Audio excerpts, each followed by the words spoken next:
Begini, ya, jadi masalah COVID-19 itu yang jadi persoalan kita, maksudnya tidak saja di Kabupaten Sambas namun akan melebar ke tingkat dunia. Memang ya, sepintas kilas itu dikatakan barang itu kan memang tidak jelas, tidak tampak di mata kasat kita kan.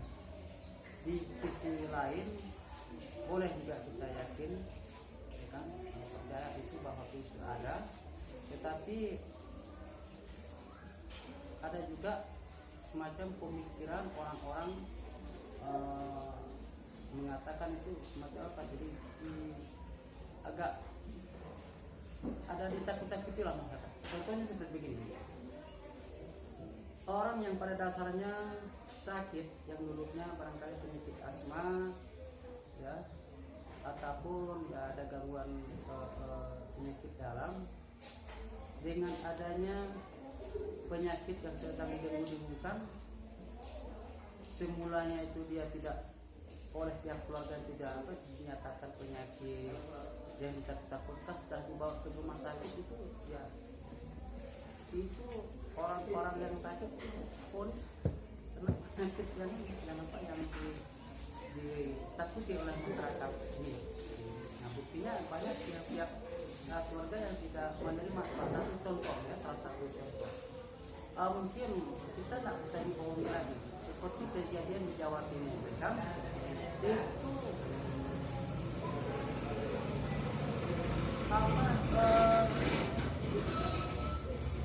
mayat yang sudah dimasukkan ke peti kemasnya itu, sempat kita lihat kemarin di layar televisi itu kan, peti kemasnya itu kalau bahasa Sambasnya itu kan ya di patek ataupun ya agak ditendang lah gitu kan. Nah, kemudian seperti di Sulawesi dan misalkan, nah, yang diambil oleh pihak keluarga secara paksa. Nah, kalaulah memang benar-benar penyakit itu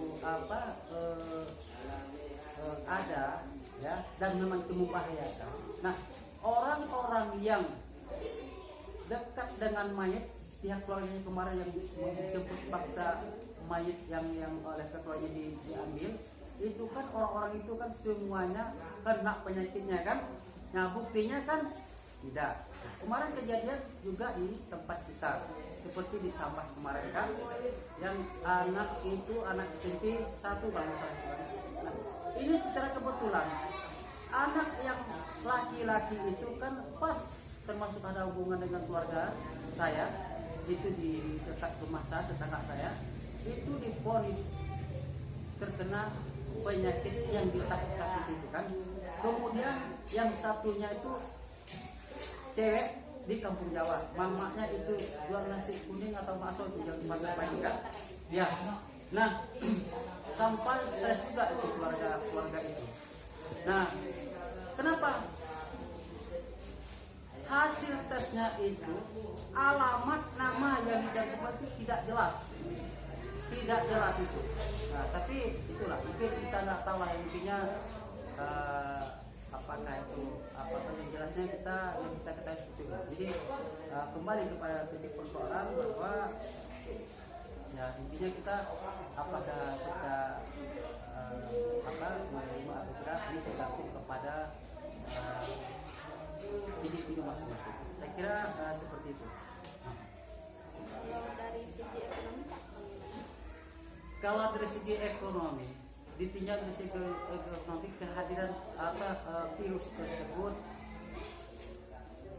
dampaknya kalau awal-awal ya, artinya aktivitas masyarakat, tapi maaf saja karena saya ini kan artikan orang-orang pendidik, tapi kalau berbicara tentang sektor ekonomi sebetulnya tidak pantas saya katakan kan, namun nah, kita dapat melihat di lapangan. Kalau awal-awal kayaknya agak berpengaruh sektor ekonomi. Kenapa? Seseorang itu ingin mencari nafkah pasti keluar rumah kan. Nah, dengan adanya penyakit itu katanya itu sangat berbahaya, barang itu tidak nampak, maka harus untuk menghindari, pertama harus menggunakan aturan protokol kesehatan. Nah, masyarakat kita ya khususnya di Kabupaten Sambas ini kan mayoritas kurang lebih 80% atau mendekati 90% itu mata pikirannya itu rakyat itu kan bergerak di bidang pertanian. Ya kalau di kota besar sih memang kebanyakan pegawai ataupun perdagangan, tapi kalau yang secara umum itu kan 90% kan pertanian. Karena dia berhadapan langsung di sawah atau di ladang. Ya. Kalau awal memang ngiri-ngiri sedap juga masyarakat kita, namun setelah tahu dia buktinya yang kena itu orang-orang yang di pedesaan agak langka juga kan, kebanyakan orang-orang yang kena itu orang yang bekerja di perkantoran, mungkin dia berhubungan langsung dengan manusia seni manusia. Kalau petani kan barangkali ya hanya berhadapan dengan alam kan, mungkin yang lebih besar dapat sanksinya. Tapi intinya tahun sekarang ini tidak begitu besar. Intinya kita dapat melihat aktivitas masyarakat yang ada di sekitar kita biasa-biasa saja.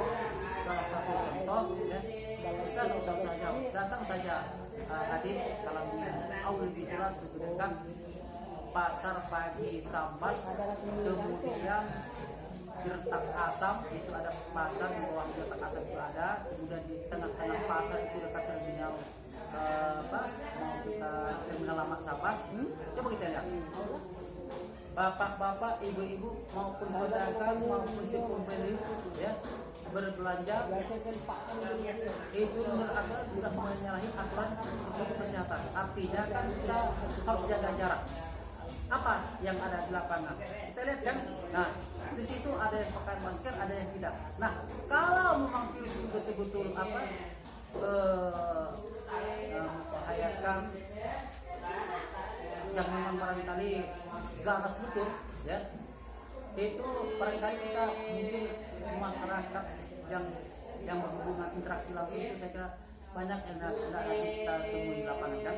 Nah ini memang sisi lain itulah dari awal saya katakan, sisi lain kita ada juga yakin yang percaya, kemudian ada juga yang mengucapkan mungkin itu hanya sekedar barangkali ya susah juga menyebutkannya, nanti katanya terlalu vokal kan kita bicara di situ. Ya seperti itu.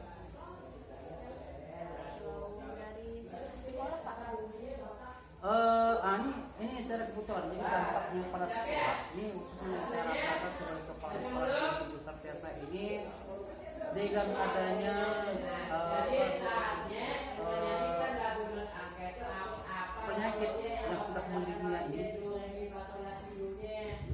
memang sangat-sangat berat sekali. Artinya begini, untuk melakukan proses belajar mengajar itu betul-betul tidak bisa dilaksanakan. Ini sudah cukup lama kan, artinya sudah tidak masuk ke tahun yang kedua ya kan, kemarin hampir setahun lah Pak.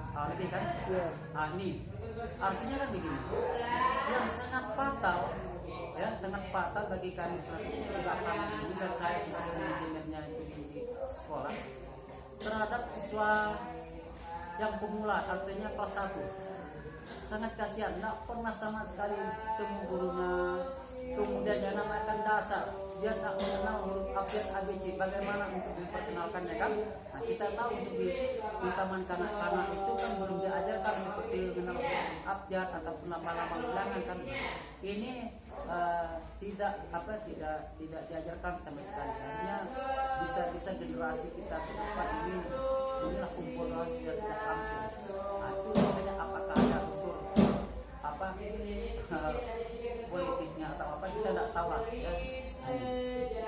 Ini yang dapat kami saran. Kemudian alhamdulillah sekarang ini mungkin Pak Menteri Nadiem ini ada ini buat satu kebijakan, tapi ini kan diserahkan kembali walaupun kesepakatan 3 menteri, namun diserahkan kepada pemerintah daerah baik di tingkat provinsi, kabupaten maupun wali kota kabupaten. Ini tergantung kepada pemerintah. Nah, ini pada zamannya Pak Akbar ini ngambil sikap maka khususnya di Kabupaten Sambas diperbolehkan itu untuk udah memasuki semester kedua dari tahun ajaran 2020-2021 kan. Ya, makan udah satu semester yang lalu tidak pernah diajarkan, masuk ke kedua ya. Jangan ditutupi lah, intinya itu ya, sangat merugikan lah artinya kepada anak-anak kami ya, dan juga kami bagi guru memang untuk COVID ini, aduh, bagaimana ya? Karena begini, boleh artinya pakai touring maupun yang jelasnya tidak efektif. Pendidikan itu tidak terlepas dari tangan guru. Secanggih apapun media perangkat lunaknya itu yang apa yang memang tidak bisa. Kenapa? Pertama dari sektor perangkat sarana prasarana. Oke, bagi orang tua dia mempunyai alat perangkatnya HP seperti ini. Oke, nah ini masalah. Nah, namun juga kita lihat juga medannya, tempatnya. Artinya kalau yang jaringan internetnya itu semacam mudah dijangkau, dapat akses, barangkali bisa lah berinteraksi antara guru dengan siswanya kan. Nah, tapi kan bagaimana caranya untuk bukan saja untuk mengajar, karena tugas guru ini banyak. Pertama itu mendidik, melatih, mengajarkan, membimbing. Ada 4 hal yang tidak terlepas dari tugas guru. Tapi kalau mengajar, barangkali anak SMA pun bisa, ya kan? Tapi kalau yang mendidik, melatih, itu kan membimbing ilmu itu yang jarang dikuasai atau dimiliki oleh orang. Artinya khusus. Jadi kalau kami dulunya waktu di SPG, artinya ada ilmu dibekali oleh guru kami semacam ilmu perkembangan anak, ya, psikologi pendidikan, psikologi pendidikan yang itu ada. Jadi tidak terlepas oleh guru, sehingga kalau dilakukan dengan IT memang boleh dikatakan bagi saya itu sebagai pemimpin itu otomatis bisa dibisakan lah, dipaksakan, ditarget lah gitu. Kenapa? Orang tua sebagai perwakilan yang ikut serta juga yang melaksanakan tugasnya di rumah untuk memperhatikan anaknya, banyak mengeluh kepada kami, melaporkan bahwa Pak susah, apalagi kurikulum yang sekarang ini kurikulum 13 berbeda jauh dengan kurikulum KTSP katanya. Memang agak ini, apakah lagi orang tua akan kami juga di lapangan ini yang dilatih ulang terhadap langsung cara artinya apakah tidak katanya sebenarnya juga masih melakukan lagi. Karena itulah karena sangat perubahan pendidikan itu sangat sulit gitu kan, dalam arti kata dari kurikulum KTSP dengan K13 itu secara dampak itu sangat susah, ditambah lagi dengan masalah COVID dan tidak efisien lah. Jadi dari segi perangkat alat lunaknya seperti HP, kemudian akses internet, kemudian belajarnya ini artinya tidak mungkinlah tidak menggunakan uang, pasti kuota. Nah, masyarakat kita ini kan tidak semuanya ekonominya mapan. Saya sendiri secara pribadi sebagai kepala sekolah di sini, artinya beli kuota ya, kalau dengan kuota itu 2.000 hanya dibatasi sekian jam kan. Nah, nama kan belajar itu kan tidak setengah menit, hanya tidak 15 menit, tidak begitu kan. Ini semuanya berjalannya di uang, walaupun itu digratiskan oleh Pak Menteri. Itu kan oke lah, bisa lah barangkali balik kuota dan juga bagaimana saudara-saudara anaknya yang akses dari internet itu susah, apalagi kita bisa masuk contoh saja barangkali ada megang HP nongol ataupun katakan bahasa Melayu nongol atau berdiam sebentar di SD apa tuh habis kontak apa namanya siapa tuh habis AIS kontak kan ada sih kan dekat Simpang Sejagung itu kan. Nah di situ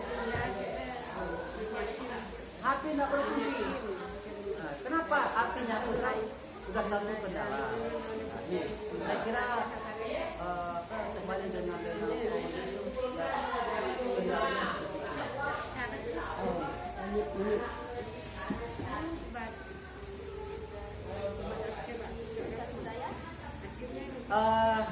Dari segi sosial budaya, saya nggak ambil contoh untuk yang di apa?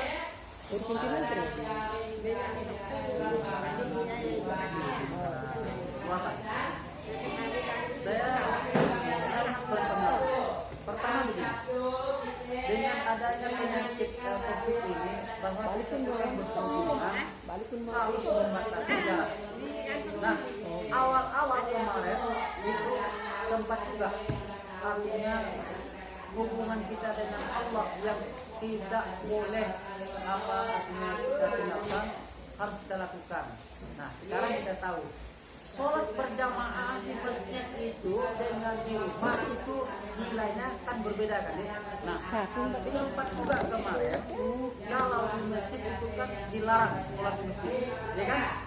Bahkan yang diperbolehkan pun di masjid ada batasan.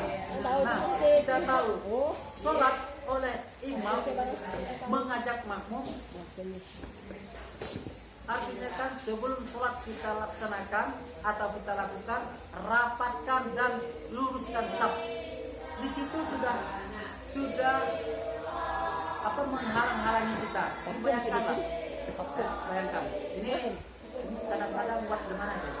Sekarang ya. Tadi seminggu kita tahu nampak Alhamdulillah pengurus masjid kemudian orang-orang yang penganut utama agama Islam yang saya rasakan ini kan ini melakukan sholat dan tidak lagi mengenal artinya batas-batasan.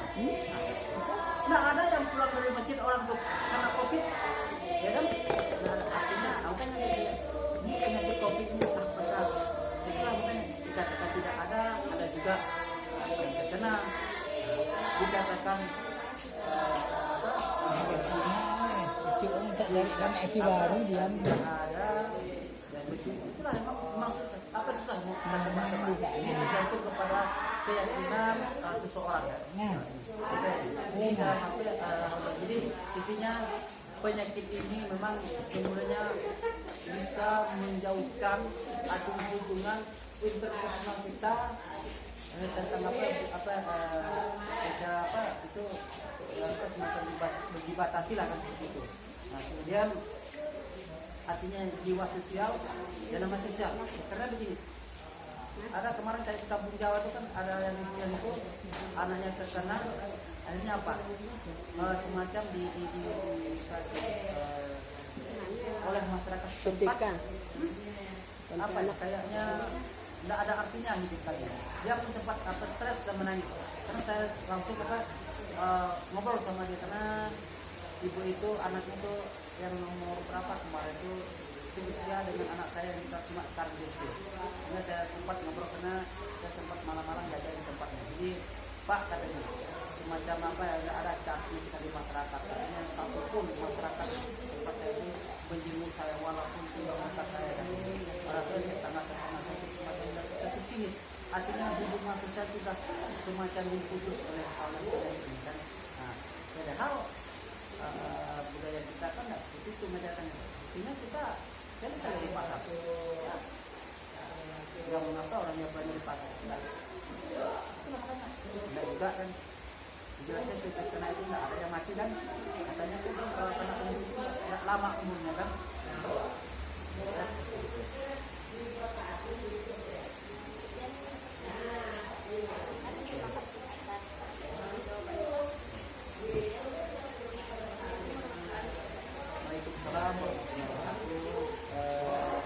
Terima kasih. Jadi intinya saya berpesan ya kepada ibu mahasiswa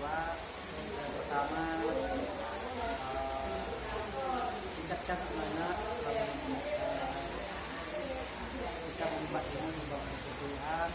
Jadi jangan lupa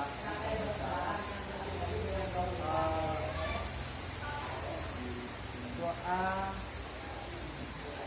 kita terhadap orang tua itu sangat-sangat berbeda. Insya Allah ya, barangkali dengan orang tua kita itu ibu maupun bapak setiap detik itu selalu mendoakan anaknya.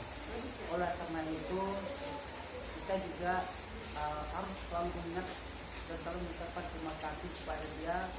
Mudah-mudahan apa yang kita ambil di bawah kuliah, nah begini ya, kita berangkat ke bawah kuliah dan mohon kepada saudara orang tua kita yang tidak ada pun barangkali Sertifikasi kami pun sebulan yuk.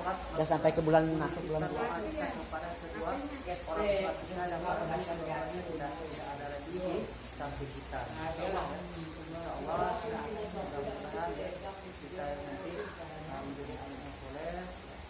Kami